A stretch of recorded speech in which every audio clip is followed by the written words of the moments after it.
Hello guys, good evening and welcome back to my channel guys. Ngayon yung ating magiging content sa ating vlog, ito mag-harvest po tayo ng mga itlog dito na hindi po natin na-harvest kasi ihabol po natin itong mga itlog na i-harvest natin na incubate ngayon. Okay, so ang dami kasi ditong itlog na hindi pa in-harvest, so kauwi ko lang dito sa bahay at ito try natin kunin lahat ng mga itlog dito. Okay, so ito nga pala guys yung mga naglilimlim na mga inahin. Hindi ko sana ito kukunin, palimliman lang kaso mayroong mga itlog dyan na bagong pangitlog at mayroon ding ibang na dati pa na itlog. So may tendency na iba dyan ma-hatch na, pero yung gagawin ko ngayon tatanggalin ko lang yung lahat ng itlog rito para may na-incubate po natin. So check natin guys yung mga itlog rito. Yan, so wala rito banda. Ito, yun. So lahat po ito guys tatanggalin po natin para ilagay doon sa ating incubator, kasi kapag napisa yung iba rito kawawa yung ibang itlog. Okay, yun, tanggalin po natin ito lahat.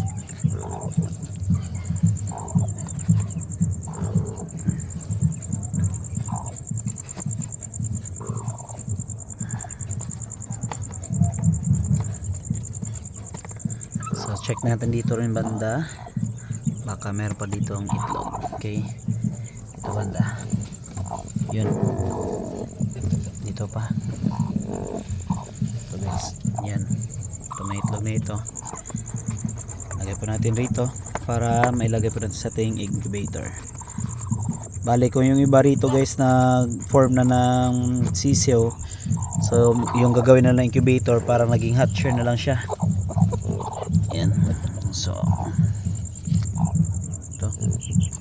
So yung mga itlog rito mainit, ibig sabihin kapag mainit parang unti-unti na nang nabubuo yung mga sisiw sa loob ng itlog. Okay, double check lang natin, i-sure lang natin guys na wala matirang itlog rito. Ito, yun,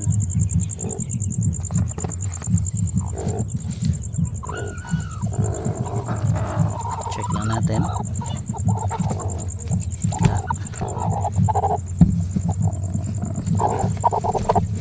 Yun, mayroon pa.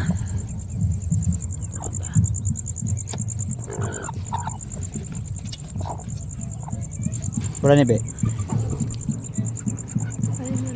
Bulan.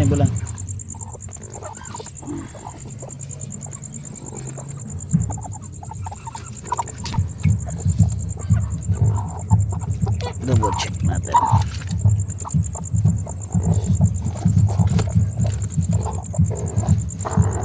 So apat na hen po yung naglimlim rito. Isa lang kasi yung nilagay ko rito na paitlogan nila para hindi po pakalkalat, kasi gagawin ko pa kasi ito yung kulungan nila na tag-iisang paitlogan. Yan po ating mga black meat chicken.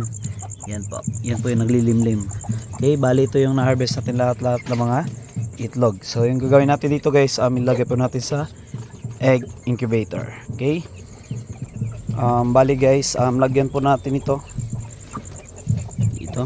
sa ginagawang walis po ito. Bali ningi ko lang sa ating kapitbahay, so maganda kasi ito magiging bedding sa paitlogan natin mga lagang manok.